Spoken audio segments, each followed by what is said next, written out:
Good morning and welcome to the panel. Districts are getting more money from the state. Now what? You could call this, if you wanted, school finance with a twist. We've been talking about school finance in Texas a lot over the past couple of years. School finance, the discussion kind of happens in a cycle. Usually every decade or two you can expect something large to happen. There's either a significant change to the way the formulas work, often an increase in funding along with that, some kind of shift in the landscape as the school finance system adapts and changes to the changes in the state. So in 2017, there were a couple of bills that were proposed to impact school finance. There was a lot of shall we say, disagreement about what that should look like. So instead, they passed a bill to convene a school finance commission that met all of 2018. This is not news to many of you in the room. That commission met in 2018, had many discussions, came up with a final report, which, contrary to most special commission reports of this kind, actually did inspire some legislation that was passed in the 2019 session, and that is known as House Bill 3, or HB 3. That's a massive bill. I can't explain everything that it did, but it did include, again, significant changes to the state formula system and an increase in funding to districts across the state. So now we're at the stage of implementation, and what we haven't been talking about as much over the last 2 years is districts. Districts' role in school finance and in distributing funding that they receive from the state in a way that's going to encourage and support good student outcomes. There are about 1,000 school districts in Texas, 200 additional charter school districts in the state of Texas. So we've got a lot of individual jurisdictions in this state that have influence, significant influence, over what's going to happen to those education dollars. Think about it. The state has an ultimate responsibility for education in Texas. In our Constitution, the state is the one who has a constitutional obligation to provide for an efficient system of public free schools. The state has created school districts and deputized them to administer that system. Districts set local policy. They create their own budgets. They set and negotiate teacher contracts. They set, or fail to set, district priorities. They hire superintendents to run the district. They approve contracts for all kinds of services, buildings, etc. States talk about and create the general theory and construction of education within their boundaries, but districts are where a lot of the actual implementation decisions get made. Districts are also where innovations are born or die. In HB 3, there were multiple items that passed that are in there because of districts who were trying innovative new things. San Antonio ISD piloted a new way of funding what we call comp ed, funding for low-income students. Dallas ISD was the pioneer for the merit pay system provision in HB 3 that's now gone statewide. There are other things that the state's done, made provisions. We were talking about SB 1882 earlier this week in the panel on district charter partnerships. That's a state law where they used the state school finance system to encourage something that's already been happening in local districts to take it statewide. Districts are where the innovations start. State's role, when it exists, is to scale them. Now, this is not to diminish the state's role, like I said. They are the ones that are ultimately constitutionally obligated to create and provide for an education system in Texas, so they have ultimate responsibility for how things are set up. However, again, districts are where it actually comes down to the implementation. A few things that I want to highlight in HB 3 that we may be talking about today are the teacher merit pay. There was a provision in HB 3 that the state required board goals. Seems common sense, but school boards are now required to set reading, literacy, and math goals for their district, for their students' academic performance, to try to focus the district's attention there. Efficiency audits were also passed in HB3. If a district's going to ask for an increased tax rate, they're going to have to conduct an efficiency audit and take that to the public so the public can see how dollars are currently being spent. But in the wake of sweeping state action, including these reforms, it's time to turn our attention to another level of decision making, because these things above are only going to be as effective as their implementation, and the districts are where it happens. So in summary, there's been a lot of talk about money and more dollars for education. More dollars have come, but we also need to address how it's being spent, and not just at the state level and not just the new stuff. So without further ado, I'd like to introduce our panelists. The first is Hannah Jarmolowski. Hannah is a research associate at the Edunomics Lab at Georgetown University. She works on state and district funding formulas. She was previously a policy analyst at the National Council on Teacher Quality, where she worked on district and state level human capital policy. She also taught 7th grade reading at a Houston charter school. Y'all in the room will know Yes Prep, as a Teach for America Corps member. She earned her bachelor's in public policy from Vanderbilt and her master's in education policy and management from the Harvard Graduate School of Education. Next, we have Superintendent Orlando Riddick. He is the superintendent of Midland ISD, has been since July 2017. He previously served as the superintendent of Cedar Hill ISD for 3 years. Prior to that, he spent 2 years in the Central Office Administration for Houston ISD as chief of high schools. He has embarked on a listen, learn, and lead engagement strategy, and his entire focus is centered on leading dynamic change for Midland ISD. He graduated with a bachelor's degree in journalism from the University of Texas at El Paso, where he also received his commission into the U.S. Army. He completed a post-baccalaureate degree in English literature from UT El Paso, and in 2004 earned his master's degree in educational administration from Texas Women's. And then finally, we have Tiffany Barfield. She graduated from Texas A&M University in 2000 with a degree in education. The following year, she began a 6-year career with the administration of President George W. Bush, starting at the White House as a staff assistant, held positions in the visitor's office and the office of the First Lady. She served as the communications coordinator for the 2004 G8 Summit, and then joined the 2004 Bush Cheney campaign as deputy director of vice presidential operations.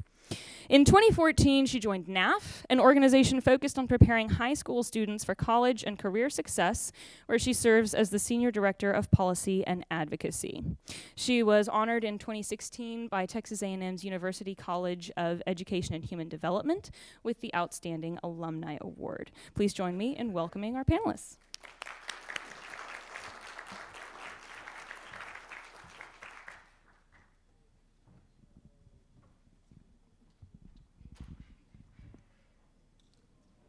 I think I've got this on. Perfect. So, Hannah, I want to start the conversation with you. Texas as a state has generally bought into something usually called weighted student funding. This concept is just basically that school finance is distributed using a per student allocation. We look at the students in a district and any special needs that those students may have and create a per student allocation that's supposed to go to those districts. But this concept is increasingly being used by districts themselves. Can you tell us about weighted student funding, also called student-based budgeting, and how districts are beginning to employ that across the country? Yeah, hi. So first of all, Emily, thank you for hosting this panel, and the Texas Public Policy Foundation for hosting this conversation. So weighted student funding, as Emily mentioned, is increasingly being used as a resource allocation method at the district level. I think the best way to sort of understand it is to compare it to how districts traditionally allocate resources. Districts traditionally, they take their money, they buy staff positions, and they allocate those staff to schools, often based on sort of a staffing formula, such as a teacher for every 25 students or 1 nurse per building. And weighted student funding or student-based budgeting is different in sort of 2 important ways. The first is that districts distribute dollars to schools rather than staffing positions, and that provides the school leader some flexibility on how they want to staff their school. And the second is that the dollars go out on the basis of students and on the basis of the needs of individual students. So a district might, for example, give a school $5,000 for every student it serves, but it might additionally have weights for students with higher needs. So they might give an additional $2,000 for a student who qualifies for free and reduced lunch, or an additional $3,000 for a student who's an English language learner. And those dollars are tied to the student. So if next year the student moved or attended another school, that school would get those dollars attached to that student. And so about 19 districts, primarily large urban districts, including Houston ISD, use weighted student funding, and a few other districts are in the process of adopting it. We did some research at the Economics Lab, talking with all of these districts and asking them what was the impetus to move from a traditional model to this sort of newer resource allocation model. And what we heard were about 90% of districts said one of their reasons was equity, and that goes to the increased dollars for increased student needs. And then about 80% also said that flexibility at the school level was an important factor. And then in some follow-up research we've done, we found that with student funding, districts are equitable, although it's certainly not the only way to distribute funds equitably, and that there is some evidence that principals in these districts are really sort of taking control and customizing their staffing based on the needs of their students. Awesome, thank you. Superintendent Riddick, you came to Midland ISD a couple of years ago now, and you're in the midst of implementing a suite of changes designed to realign the district toward the needs of students in the area. And as I hear, you're looking at exploring student-based budgeting as well. Would you tell us the story of Midland ISD over the last couple of years and the vision you've set for your school community? Sure, Emily. Thank you, and thank you for having us here and for the Texas Public Policy Forum for hosting an opportunity to learn about this subject. And so 2 years ago, arriving in Midland, leaving Cedar Hill, which is southwest Dallas, it was a journey of going what I call to an island in the desert.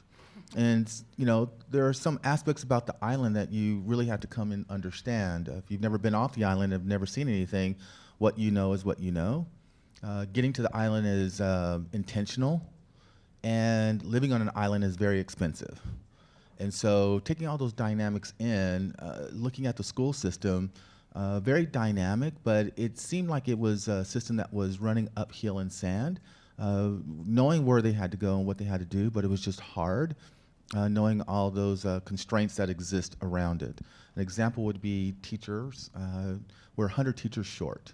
And so how do you operate a system where you have 50% of your kids are economically disadvantaged, knowing that you're going in 100 teachers short?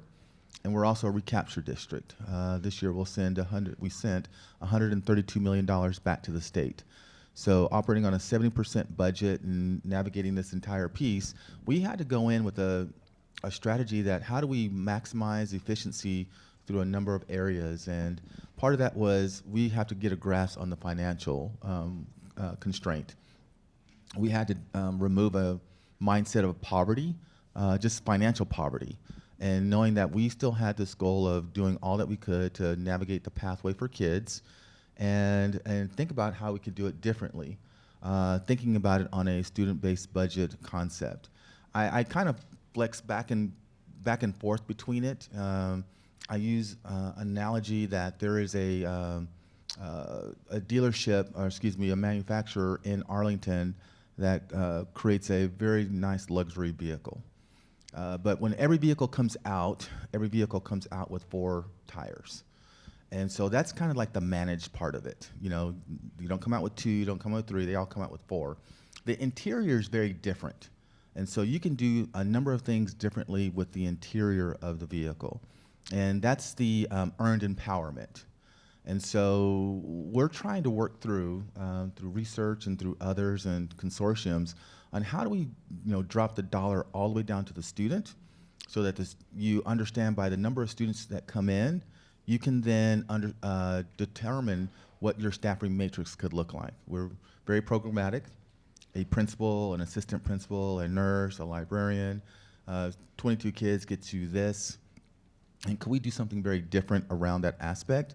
So it meant we had to groom leaders, because that's a very heavy leadership model in regards to giving someone that autonomy to pursue these types of changes that go against the trend of what we've done, for a century. And so that aspect is radically transformative. It's moving people in a lot of different directions. Some people want to stay put because the island's always been good, and why are you bringing things to the island? And we've never needed those things before, so you're introducing a new species. And what can the species do to us? And so that's some challenges that we have, just with mindset, and then taking individuals who are ready to launch down that pathway and pursue. So we had to remove some very antiquated systems. We had to think about some very proactive models, looking and talking with, when you talk about an efficiency audit, we wanted Alvarez and Marcel to come in and do an efficiency audit. Unprompted by the state. Yes, this was 2 years before the state says we should have efficiency audits to look at that, and finding individuals who could help fund with that, because it's not cheap, it's highly expensive, but we knew that those types of things would be very authentic to our community. So we've launched down this entire pathway, and we still have ways to go, and it's been an incredible journey within the community where many are ready and some are still having challenges around that. And I just want to highlight this before we move on. I think you have done some things in the district to increase transparency. How important is that to this change conversation, especially financial transparency? We did. So we embarked, when I first arrived, on what we call a listen, learn, lead aspect. We just called it listen and learn. We didn't do the lead until after we heard from our community on what they wanted to do. And we wanted to know, what did we do well, what did we not do well, and what did we need to stop? And so in that, we went throughout the community, and we did them with the entire staff. There's about 20 of us that would be in this group setting, and we did them at 6 o'clock in the morning. We did them at coffee shops, and we did them at noon. We did them at 6 in the evening. We did them at bakeries. We tried to avoid the school setting and get into the community and entrench ourselves that way, so we can get really, some really authentic conversation built in. We realized that we had a group that was not being heard, which were many of our ESL parents. So we went to the ESL classes that were being delivered, and we did them in 3 tiers, all in Spanish, and a mixed model of Spanish and English, and then all in English based on what level those students were learning at that point in time. And we wanted to gather all this information. We changed our entire website and added in our new website this information of what we were gathering as data. So then when we got to the lead aspect, we could turn back to say, these were the things that you asked us to go do, and we're doing them.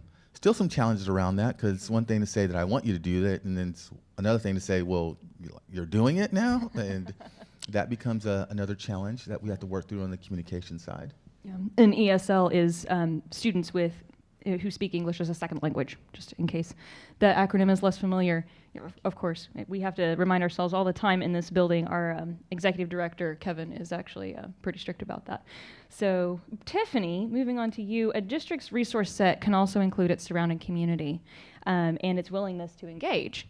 You try to help the larger business community in cities connect with school districts and vice versa, so that they can work together to promote student success beyond their time in the K-12 system. So how can the larger community enhance district efforts? How can districts partner with businesses to help students achieve success after they leave the school system? Good morning, and thanks so much for having me, Emily. It's always great to get back to my home state of Texas. So, as Emily mentioned, I work for NAF. We are college to career themed academies. We serve around 100,000 students, over 100,000 students nationally, and here in the great state of Texas, about 10,000. Our primary district is in Dallas, with also some academies in El Paso and San Antonio. And for us, it's within that high school model that we show students what the world of work is. So it's looking at the students to give them experiences with what we call work-based learning. So hearing from speakers, going to work site tours. And I think it's peeling it back a couple of layers for those that are inside the school system, for those that are in business. We're in the business as lifelong learning. So exposing students earlier to what jobs they may want or what they might not want. And so for us, one of our great partners in Dallas is Capital One. And we understand educators know education, and business knows business. But moving fast and furious for the world of work and jobs that we don't even know what they might be, that level set of understanding is so important to the community, to the students, and to your future employers. So the students, we're 9 through 12 or 10 through 12 model, depending on how it's set up, and we have various themes. But one is when you take the students and they hear from someone what their job is like at Capital One, or AT&T, and then they go see it. And when you see someone that looks like you, that is in the workplace and professional, it's mind-changing. And for us, the junior year, when you're in a NAF Academy, you get a paid internship. And I did say paid. And yes, we're talking for minors, and our companies have come to the table because they understand that this is also their future talent pipeline. So when you think about, by the time you get to college, if you're going to the best university in Texas, that would be Texas A&M, and I had to get my plug in. You're a junior or a senior, you're already being recruited and knowing where you want. So getting that earlier exposure, I want to go be an auditor at KPMG. I want to work on the engineering platform, but you know what? Capital One has tech too. Or what is it like to work at Verizon or even a local nonprofit? So really that exposure.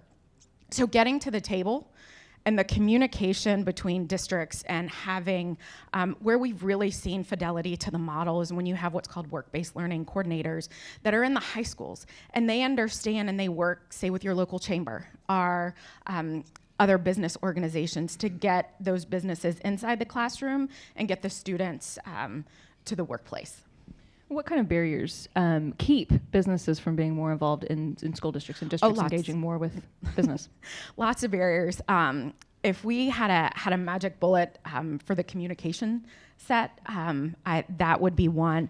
But I would say it's adjusting to how we all work different. You know, when you leave the classroom still looks the same, from when we started education. The world of business does not. When I took a principal and some students and some teachers to go see a company in New York that has, it's all open, the principal's like, why doesn't my classroom look like that? And I just say that it's the mindset of you work 7 to 3, business is usually 9 to 5. When you're on in companies, you respond 24/7. Our teachers have so much to do, so trying to level set. Let's be mindful of when the best time to communicate is. So it's also having that coordinator, alleviating barriers for hiring. Can you work with, many of our companies have an intermediary or a staffing agency hire the student. And for us, that paid piece is so important. We know of so much about internships. I just want to go and whatever it is to get it on my resume. And for us, the majority of our students that we serve fall below the poverty line. So if we can get them out of a fast food restaurant to go and work at Capital One, that they're getting paid for their knowledge. And you and I all know, sitting in this room, as our founder says, when you're paid for your knowledge, that's a game changer. And that can set that student on a new trajectory. So it's communication is the barrier, and knowing, coming to the table and figuring out how we all best communicate. What is it, how is it hiring students? How can the company do that? When students show up, sometimes, as I mentioned, falling below the poverty line and they're doing their internship, one of our partners said, your students never leave the desk. We don't understand. Well, the students can't leave the desk. They haven't received their paycheck because they're getting free lunch from the school. So the company came to the table and said, we'll give them bucks to go to our cafe. So it's just level setting and being authentic about what the story is for that student. Because at the end of the day, that is their future talent, and they want to keep them in their community. Orlando, what's it like for you on the district side of this conversation, districts and businesses working together with a larger community? Oh, I think it's powerful. You can't be what you can't see.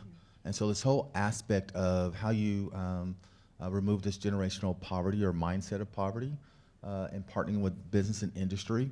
It's incredible to see that Capital One does just more than finance. They do technology, they do facilities. They have a whole operational status around how they move their work. And so it can impact a number of things that kids have interest in. And so aligning that work is powerful. You know, for us, we've put in petroleum academies, right? We're in the mecca of petroleum in the Permian Basin. So it's an aspect of how you get kids launched in this fundamental way of understanding how you can do this at the foundational level and then aspire to move forward.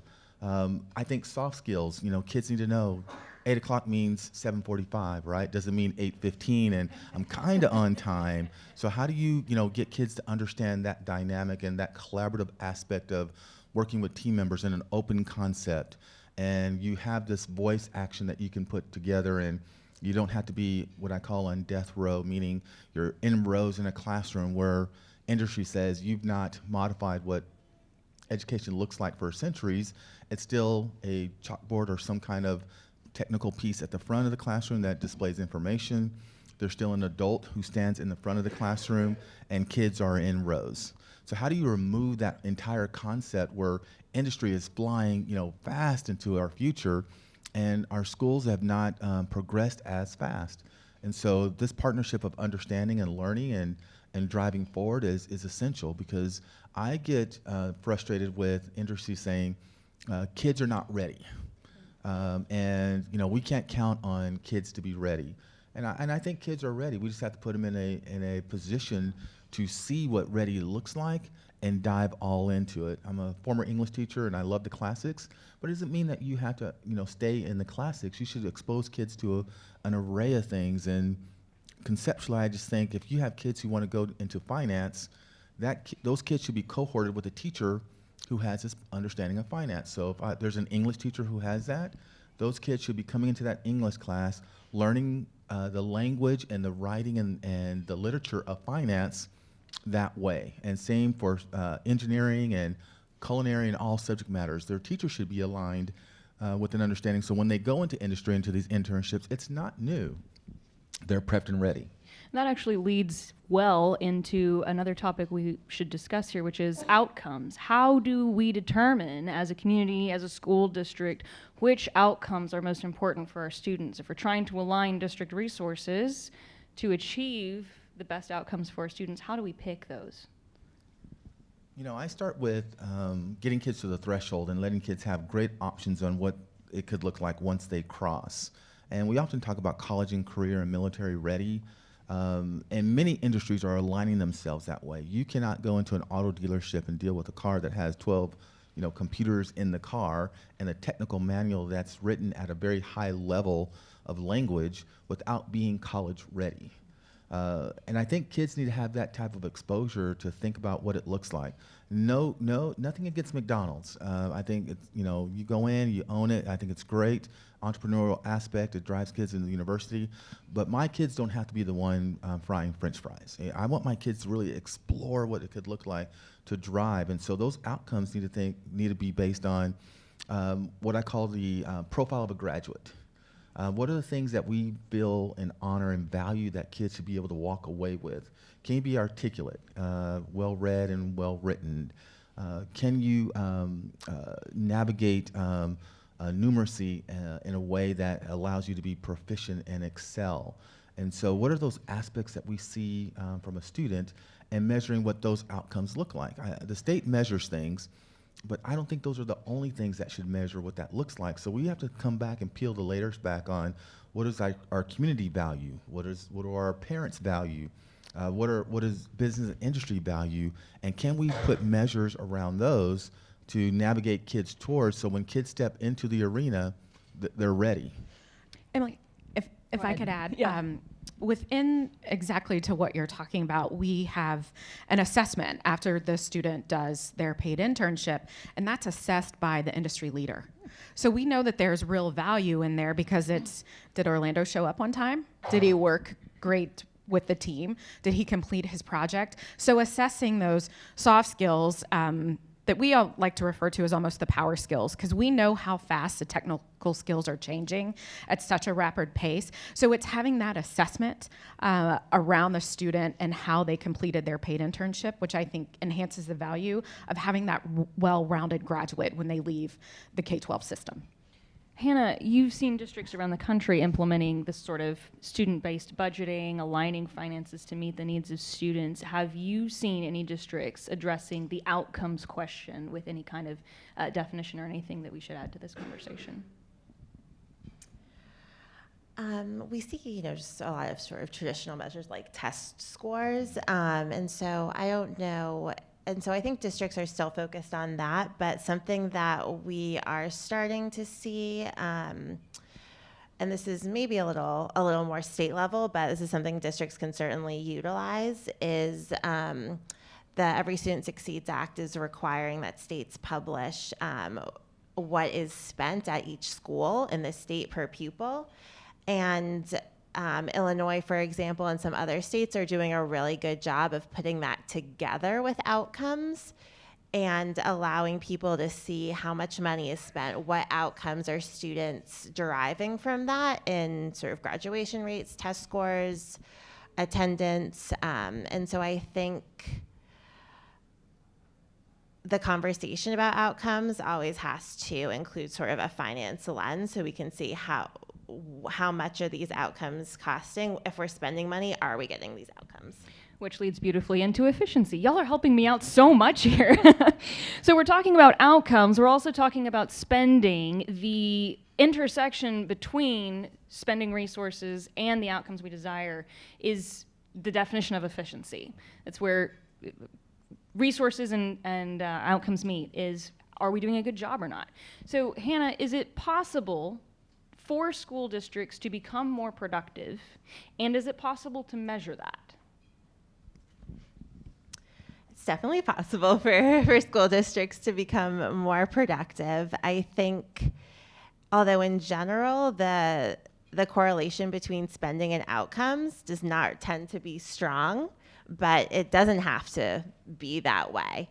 I think one way, again, that districts can look at their efficiency is comparing those spending and outcomes, and also to empower principals to be making decisions on behalf of their school. I think it's hard to hold principals accountable for results if they don't have any authority over who they're hiring or what programs are in place.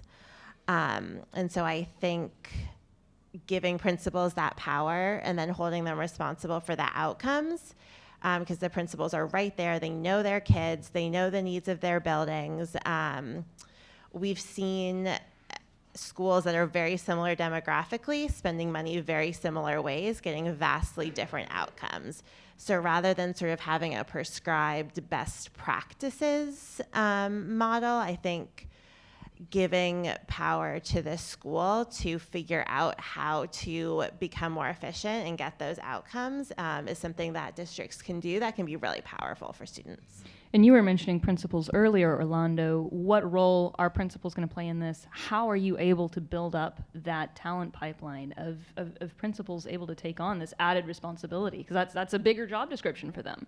It is, and so we use partners to help in that aspect, and one of them is Rice University. So our team has not had that type of experience, and so we send 13 leaders for a year. They go 2 days a month, and they head to Rice University to work with some of the more dynamic professors and in a leadership component of understanding systems, understanding organization.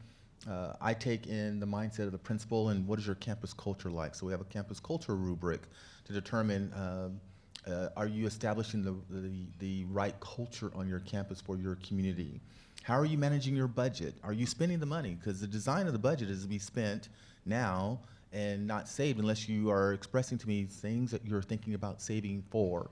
The design is to be spent on kids this year, not to, because we're in April and May, just spend at that point in time and kind of hoard for next year. The design is to spend it now and you'll get your money again next year. And if I give you $10, you spend 10, maybe I'll give you 10 or 11. But if I give you 10 and you only spend 8, why would I consider giving you 10 if you're not spending it the way it needs to be spent? That's the managed aspect. So leaders have to really push and think and transparency through it. It should be transparent the entire way, from the dollars that come into their building and how they come into their building and where they go, and getting them educated around that aspect.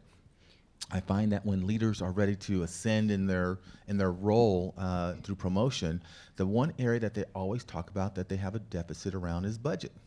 They know how to think about people and human capital. They understand facilities. The one thing they don't have a constant grasp around is the budget. And so we're working on, this is how we build the district budget. This is how we build the campus budget. Come talk to me about what you need. I need to hear that. As a former military officer, I think about those people who are on the front line asking for things, and people who are in the rear not hearing and not providing it quick and fast enough. So if you're the front line person, you have to tell me what you need, and we're going to get it to you quickly, because what you'll see is campuses, although similar in makeup, have different dynamics that are occurring, and they need different things to happen in regards to staff and resources that they feel expose them best.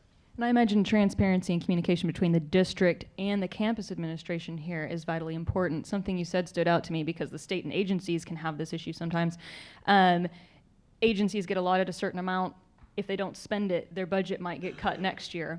So there can be a tendency to just spend. And I could imagine there's a scenario where a principal, if you're not having this ongoing conversation about campus budgets and the district budget, you could just spend whatever money you're assigned, just trying to make sure that you meet a certain benchmark. Is that something that y'all have had to deal with? Yeah, and I think that's the poverty mindset, right? This hoarding aspect that I'm not going to get it again, so I need to stock up because I never know when I'll see it. And we had to really work with principals to know, go and get the things you need. And we had to take what was the static budget you got every year and trying to get to student-based budgeting and say, okay, we're going to go to zero-based budgeting. Just pretend you have nothing, and now tell me what you need. And it was hard for some principals, because they were like, well, can I see what I had last year? I'm like, yes, you can. You can have a model.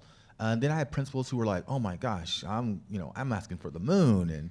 And so we said, if you were 15% over your budget, I understood, and we're going to move forward. That's what you needed, and we're going to move on. If you're more than 20% of your budget, let's have a conversation.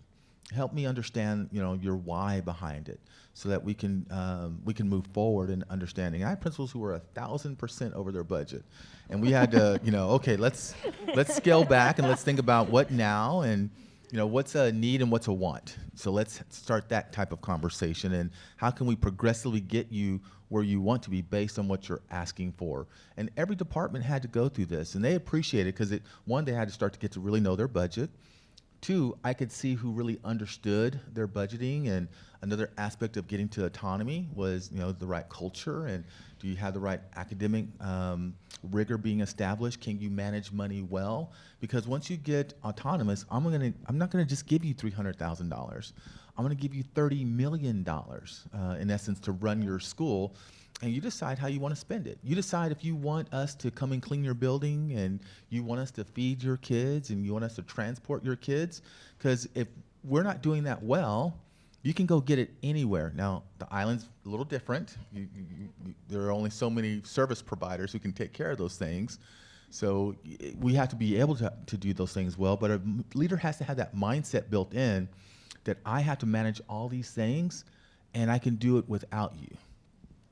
And we had to be ready for that as a district. So it was 2 years, and every year we've gotten better. We had to change our whole financial system, our operating system. It was pretty antiquated. We had to get a more sophisticated system who can get readily viable information day to day. We had to build a principal dashboard so they can see monthly what their expenditures were looking like. Principals are held accountable, meaning if you're going over your budget, that's a problem, because that should not occur. So how do we help manage what transfers look like?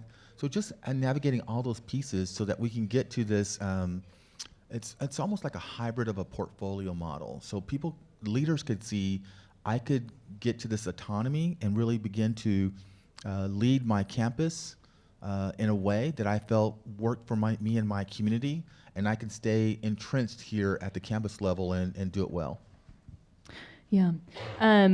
Hannah, do you want to explain what a portfolio district looks like? We sort of have, and we have a version of this, I would say, a hybrid in Texas that's happening.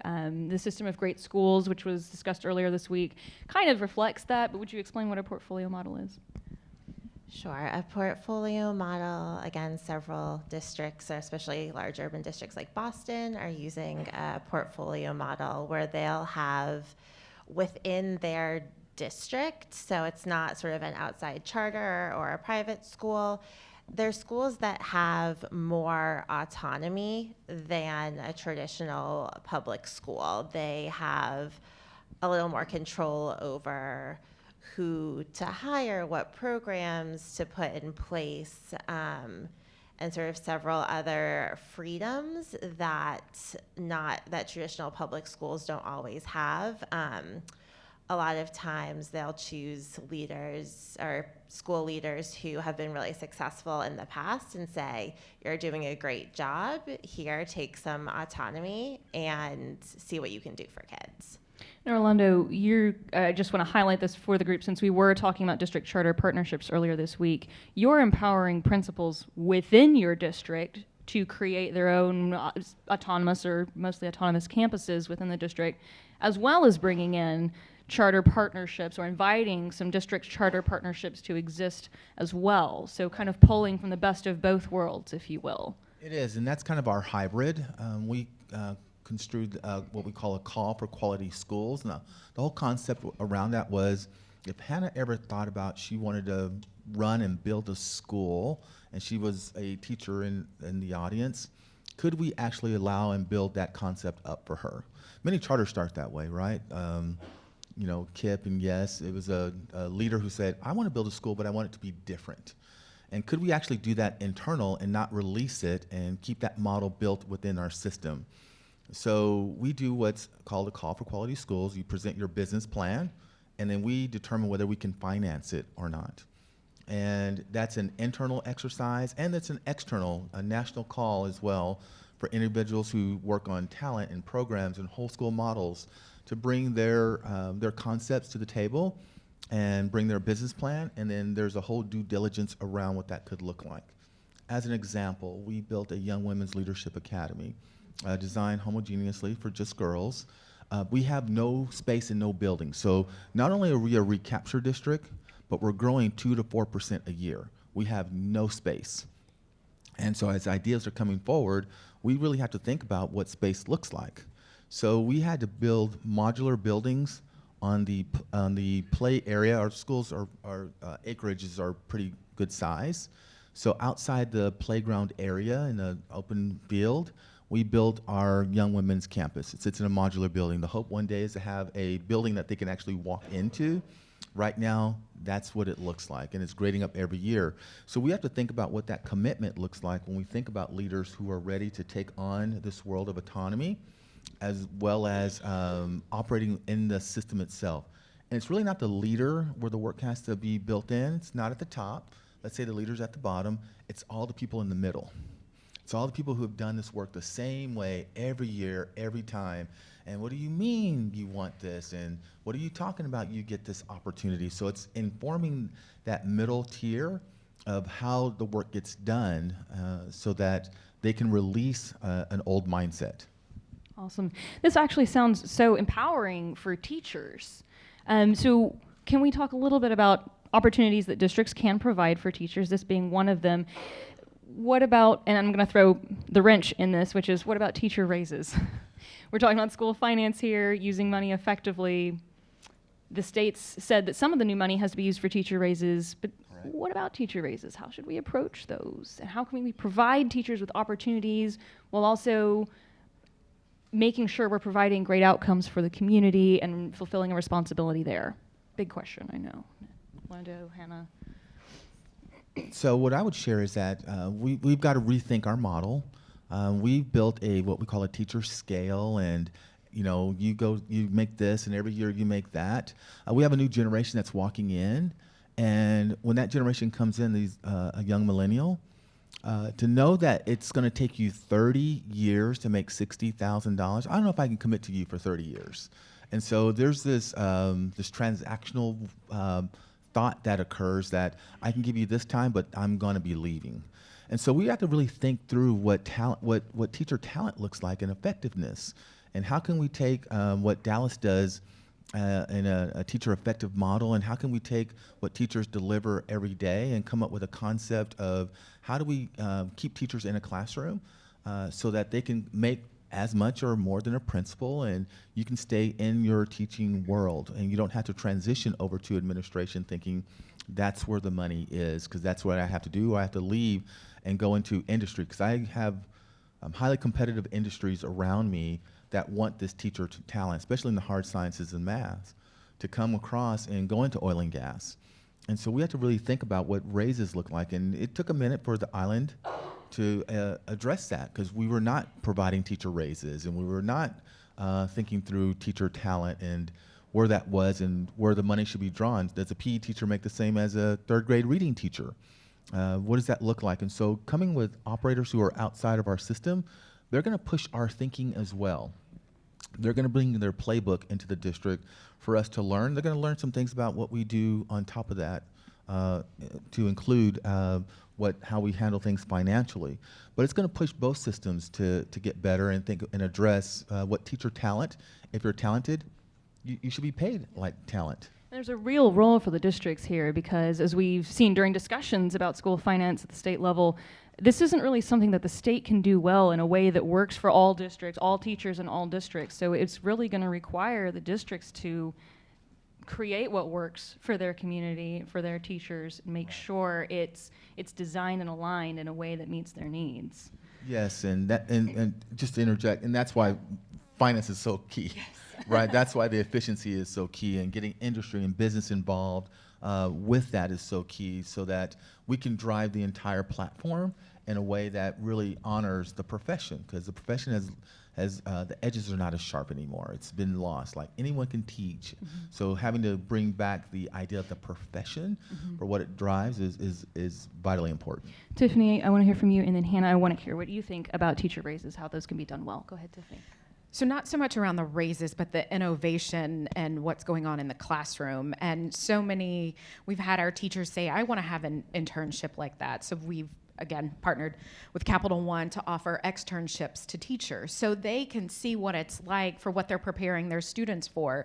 So not only does it help them in their preparation and professional development, but it invigorates them to see the world of work. And so continuing those type of opportunities for externships, and Dallas does it well as an example, just a way to think and a way to get the business community not only looking at their future talent, but they want to be at the table. So say I have some teachers from my school that want to go see the operations at Capital One. And so what does that look like? All you have to do is ask.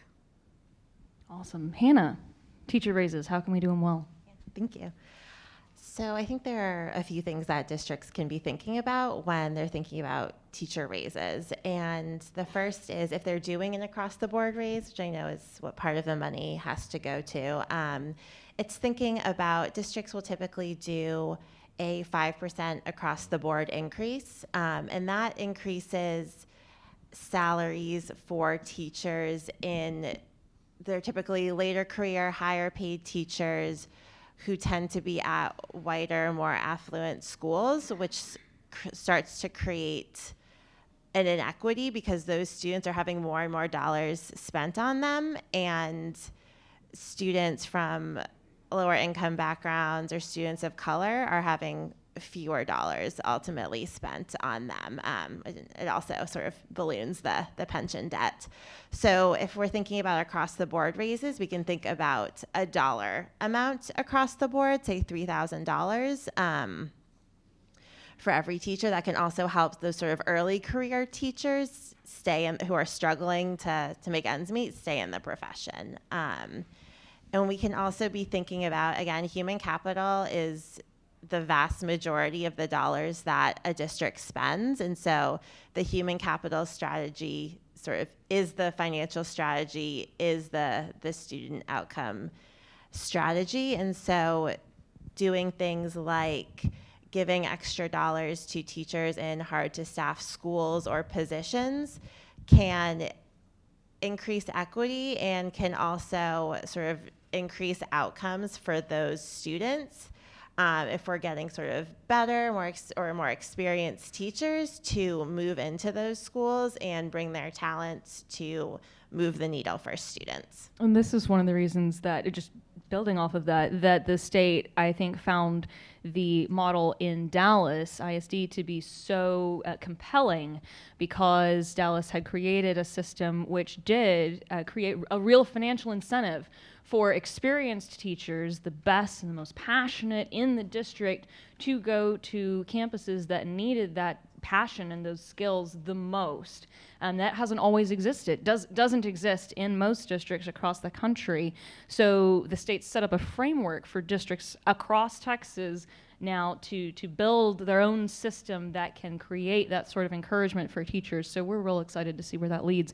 One final question before we go to Q&A time.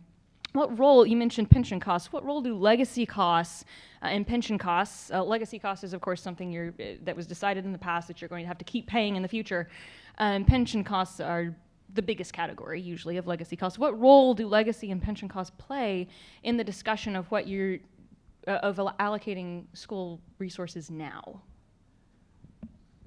So one of the things that we've had to do is think about things that are established as legacy that we need to take care of, and things that we've created as legacy and we've just done year over year.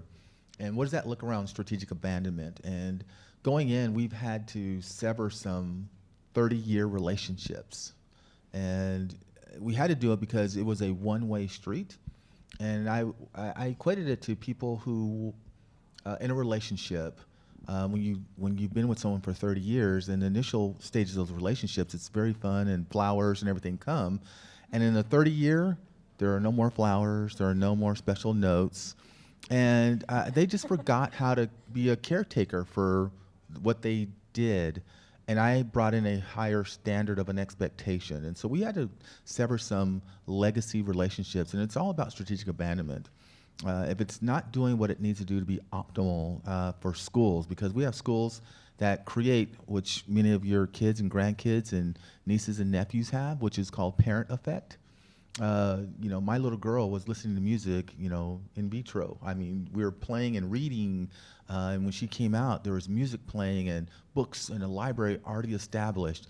And we have places that have to have school effect, because we have parents that are in a lot of noise, life noise, social noise, and our kids are coming in and they don't have a library, and music is not playing, and thousands of words are not being spoken. And so looking at that sense of urgency, we had to think about things that were established as legacy that were just okay, but not great. And we found 10 times better in regards to what we had to come and offer. And so establishing that, we had to move away. And again, that becomes hard in people's mindset. How do you let Joe go? Joe's been, he goes to my church and he's my neighbor and he's been doing business with you for 30 years, and no longer are you doing business with him. And who's this person from the outside, or this young upstart that you brought in? So we've had to, negotiate a lot around how we tactically go and do those things internally, and assess that every year. So it's become part of the practice, so that we can get out of the legacy world of how we get constraints built and are hard to get out. Now, it's going to crash and burn politically for some people, and including myself and my team, and relationships are going to sever in the community. But if we know these things are absolutely good for kids, and we know we want to drive funding to where we need them most, those are the things that we have to go and do. And not everyone is ready to do those things. Thus, you have systems that do the same thing over and over, and many systems have parent effect, so there's no need to do the change. Hannah, what are your thoughts on legacy costs as districts across the country have had to grapple with this? So a lot of times, pensions will sort of be a state thing, and they'll be really divorced from the way districts think about what's spent on students. And so I would encourage districts, especially when the Every Student Succeeds Act per pupil student funding numbers come out, I would encourage states to be thinking about I mean, they could just say, well, here are our pension costs, and we're going to distribute it evenly across students. But I would encourage them to really think about, well, the senior teachers drive or sort of bring down higher pension payments. And so that is public education dollars. That is dollars that are meant to be spent on students.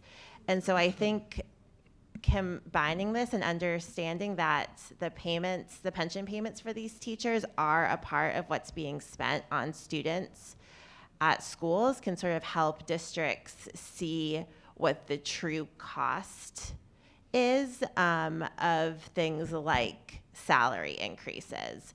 And I think typically those are thought of as very separate, but any sort of increase in salary is going to have large pension implications for a long time to come. And additionally, when sort of districts are not able to make all the payments and they're accruing debt, that's less and less every year that can be spent on students, even if education funding is increasing. Great. Thank you, guys. It's time to go to audience questions. I don't see who has the microphone. Oh, perfect. Who's going to do Q&A for us? Thank you. Grace, is that going to be you? Okay, thank you. So just a couple of reminders as we head into this section. Please do speak clearly into the mic, hold it close to your mouth because this is being live streamed and recorded and we want people who are watching there to hear your question. Also, please do ask a question. This is an issue that does often have passionate responses. This is a very local issue. Everybody has a story and everybody has a comment and we want to hear those. I want to hear those. I'll be here afterward and our panelists will probably stay as long as they're able. I know a couple of you have flights, but please do reserve this time for questions. We will happily discuss the stories and comments afterward. We just want to get to as many questions as possible during this time. Thank y'all. Right here. We'll start off right here. Hello. Some of the best teachers I had going through school were people who had professions, had careers, and then later in life became teachers. And it strikes me that would also alleviate some of the pension problems that we're having. Is there any way to encourage more of that where you have professionals, maybe 50s, 60s, even 70s, that want to go back and teach? How can we encourage those people? Absolutely. I think it's an opportunity to take life experience and bring it back into the organization. I was one. I didn't get into education until I was 30. I had a prior career before coming in, and I brought that life experience to the table, and I think enriched a lot of lives. I think that's very valuable to take what that looks like. We take just that, and we can split a position, meaning someone can do half the day and someone can do the second half of the day, and you can, in essence, share the job. I think having that rich, robust idea of work experience and life experience and bringing it into the classroom is valuable. We have what the state offered as waivers, what we call District of Innovation. It's a nomenclature which is very different in regards to you're not innovative just because you do those things, but there are waivers against with the law that allows you to create systems that do just what you're sharing. In regards to someone who has the educational background in a content area, but not the teaching background, that can come on as a teacher. And we can then start to help them with the pedagogy of what it's like to manage a classroom and pour into them. But those opportunities are very, very, are there every day for teachers to step in. And as we're heading to the next question right here, just a shout out to Senator Taylor. I believe you helped pass the District of Innovation legislation that have opened up those waivers for districts. So thank you for that. And thank you for being here, sir. Did you have a question? Perfect. And can you give us your name? Kimberly Rutledge. Earlier you talked about these efficiency audits, and you started one, and this is directed to you. Put it Rhonda. right by your mouth. We're having a little trouble hearing you. Okay. There you go. Now I need to talk lower. So you were doing the efficiency audit before the state asked for them. What was your model? What was measured? And how did your efficiency audit compare to what the state is doing? So we didn't get there on the efficiency audit. We were progressing down that pathway very quickly. We do audits every year, so we have an auditor independent come in and evaluate the district and the controls aspect. The idea of the efficiency audit was to look at transportation, to look at academics and technology, and the audit that we were proposing was going to go through every single department and assess where we had gaps, deficits, and strengths, and where we can gain efficiencies around it. The audit that we were looking at was $1 million, and it had 3 segments built into it, and each segment was about $300,000. And then at the end, there's this outcome piece, meaning, do you want us to help you with the outcomes that we determined, help you implement these outcomes? And so as a district, it wasn't financially, we just couldn't do it financially at that point in time. So we went to our business partners to think about, we want to explore what this could look like, and could you help us navigate that? It's still on the table. I still want to get something done that way that goes above and beyond the audit, as well as the efficiency of where the state says that we should be looking at in regards to moving forward towards a bond or any kind of referendum you want to move into the future with. But it was going to look at our entire system. Yeah, and just a clarifying note there, the state is, as a part of HB3, it is in the process of creating a more streamlined efficiency audit rubric for districts to use and follow when they do trigger that requirement. What you're talking about is a particularly thorough efficiency audit created by one of the premier efficiency audit consultant groups in Texas. So good luck. I hope that can still happen for y'all. A gentleman in the back right here. Thank you. My name is Michael Berlanga. My question is this, and it's first based on the metrics that I'm sure you're most familiar with. There's 1,250 school districts approximately in the state of Texas. And I have yet to hear anybody explain what the rhyme or reason is for perpetuating what is basically something that's a throwback to a time before technology. To speak to the opportunity for efficiency, is there any discussion? You have a district of 25,000 students. I come from Bexar County, where we proliferate school districts to the point that it exceeds state representatives. And I would ask, have you considered working with the school districts to offer the legislators some direction as to when is a school district too small, when is it too big, and when will the inefficiency of 1,250 school districts that are seeking to be funded through 150 state reps end wealth discrimination, which is still at the root of our public school finance system in Texas?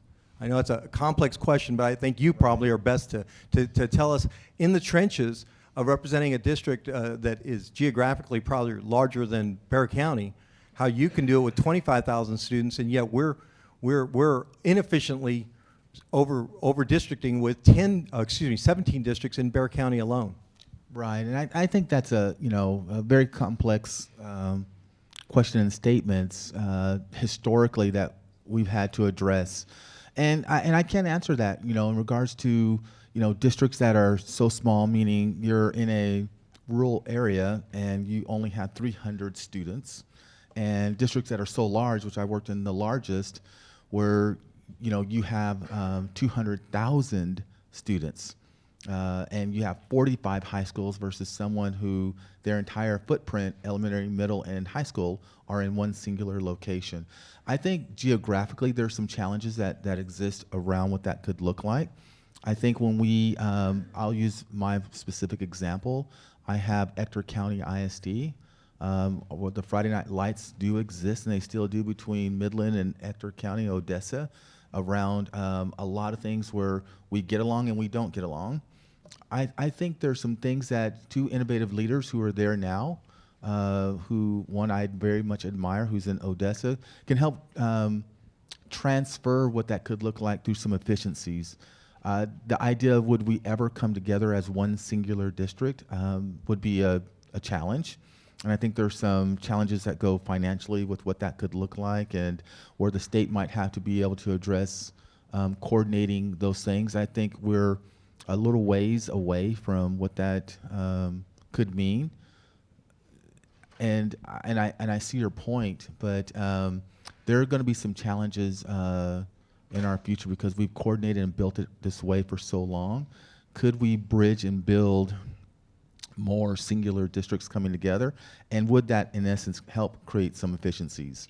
I theoretically would think it would, but I just don't know. Any other questions? Thank you, Grace. I couldn't see you. Can we go to this question, and then ma'am will come over to you. Catherine King. And my question is, we hear about all these programs coming in, all these different ideas, and I saw a figure not long ago that showed the administrative costs in a budget have soared over the years, and our costs going into the classrooms and the outcome in the classrooms keeps getting less.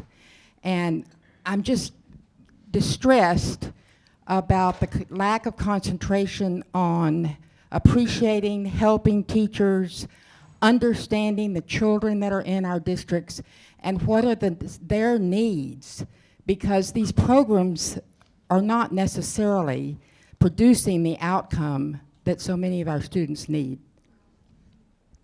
I think that goes to the next question. Before we can begin to get districts to create some efficiencies through coming together, can we do that even internally within a district? And so when you think about administrative cost, to be small is highly expensive. And there are communities who want small schools.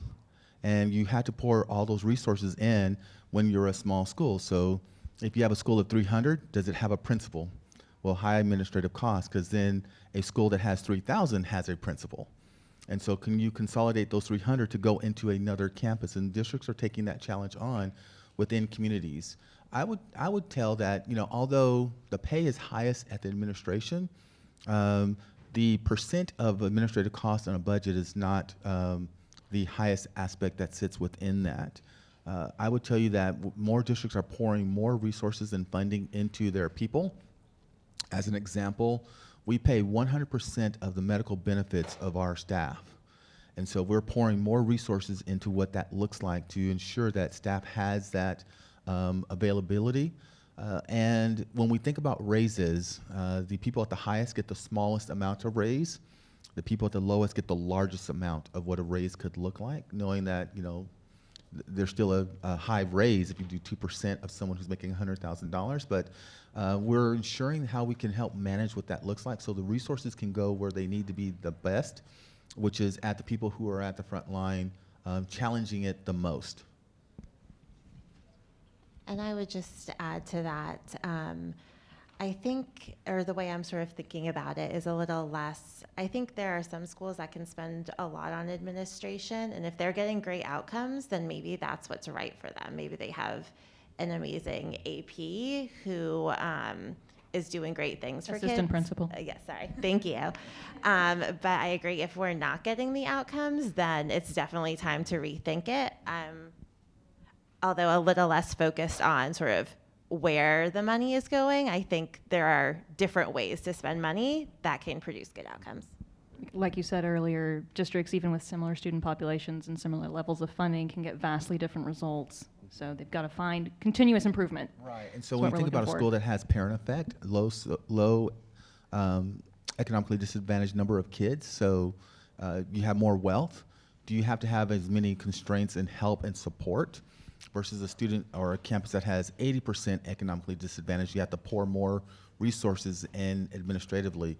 And then how we code people as administrators, I think, varies district to district to district in regards to that. So don't just think administrator as someone who is principal and leader, but we code people as directors and coordinators, and some of those people are coded administrative or administrators and supervisors into that role as well. And so you might need more resources, as Hannah was sharing, at a campus that way.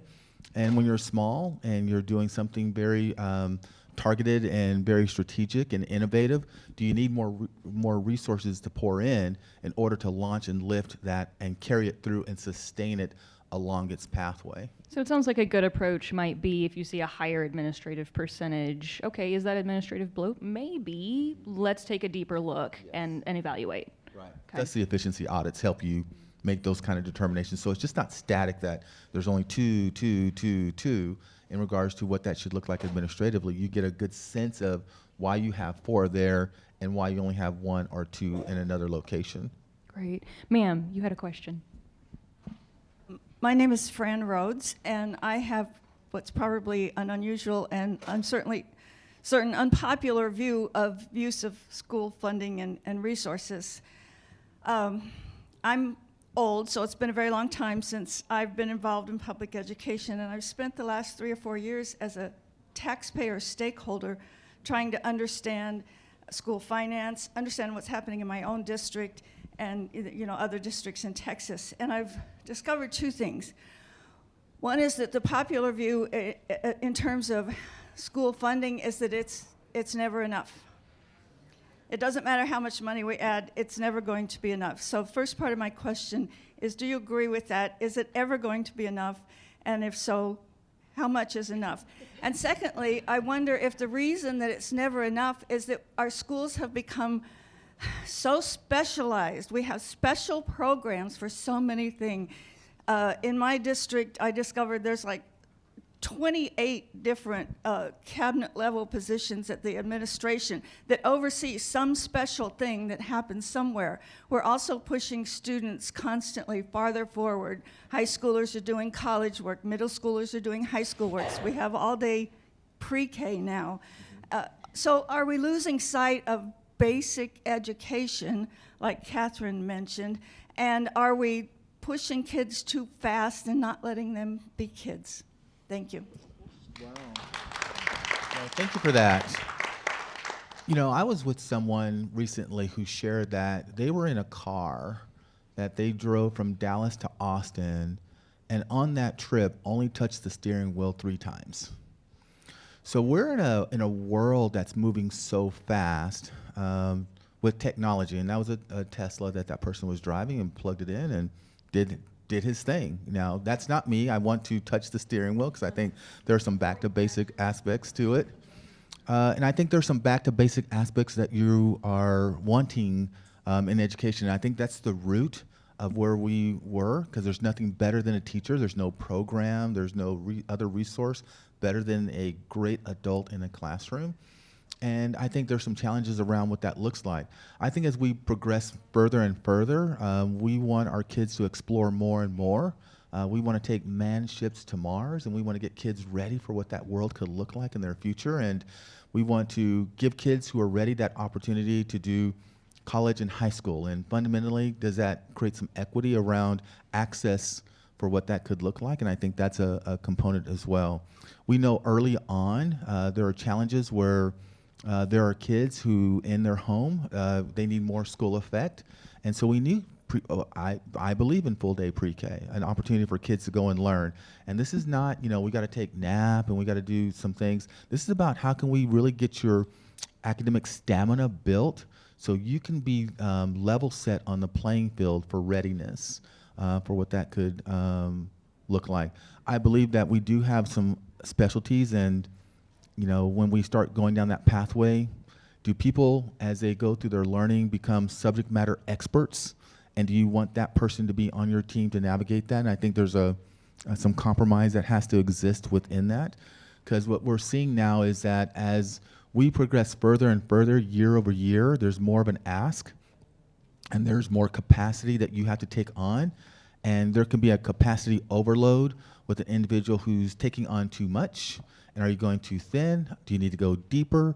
And I think there's a balance that has to be brought into the district with a lens to say, is that a needed or a not needed or a repurposing? And so that's something that we look at, and I know a number of superintendents look at in regards to, do I need to repurpose a position into this and let this one go? That's the strategic abandonment approach. And do it because I'm adding this and I'm letting go of this, and this person needs to be able to take this on. And does that person have the talent to be able to do it? Or that person can go into another role in the district that has a vacancy and someone else needs to step in. I think there's a whole balance built around what that looks like, and districts are doing a number of things in order to meet that challenge, because it is a challenge in this day and age where I grew up and never dreamed. I mean, we had guns in the back of trucks. I mean, we could drive with your rifle in the back of the truck and go park it and take it around the town, where that is a challenge today in regards to what our kids are walking into. And the idea of at 9 o'clock, you did not call my house after 9 o'clock. My parent would answer the phone and tell you, and not share kind words. 'Cause after 9, you are not calling the house. Where today our kids are on the clock 24/7. Their phone sits right next to them. It's under their pillow. It's right next to them on their bed or on their counter. And they're connected so quickly into information. And those challenges are things that are being confronted within the school system, and being able to navigate a really basic, strong education, confronting what that looks like, and how soon do you start, how soon do you get kids in, and how soon do you get kids to a threshold into college, become challenges that we have to work through. I appreciate your insight. I think it's very valuable, and I would never have called you old because you look sensational. So thank you. But I think those are things that we have to contend with, and those are challenges that we have to work with in our community. I don't devalue them. I just want people, to share. We have some agreement and some disagreement around that, and I think that's good and healthy for a community. So we have got to wrap this up, but I promised you, sir, a question. So if you could just do us a favor and make it 20 or 30 seconds, we'll answer it and then wrap this thing up. Try my best. My name is Bernie Francis, and I have 2 teacher pay questions. Hold it close to your mouth. Bernie Francis. Perfect. Yeah. All right. We can all easily agree that teachers are professionals in terms of training and education. Would it make sense to link their compensation to student competency outcomes? That's one of my questions. My second question is also pay. Teachers get a pretty nice break during the summer, somewhere in the range of 3 months. So when in the pay debate, should we normalize the pay debate by multiplying their salaries by 1.25? All right, question 1, question 2. 30 seconds each, ideally. So Go. I'll go quickly on the question 2 standpoint. And so my mindset does go that way, right? So you make $50,000 to work 187 days. If I were to normalize that to business and industry and have you only have 2 weeks off, you would be 100,000 paid staff member. So I use that as a mindset, right, based on the time and aspect. I know the most critical job in the world is to get a 4-year-old to learn how to read.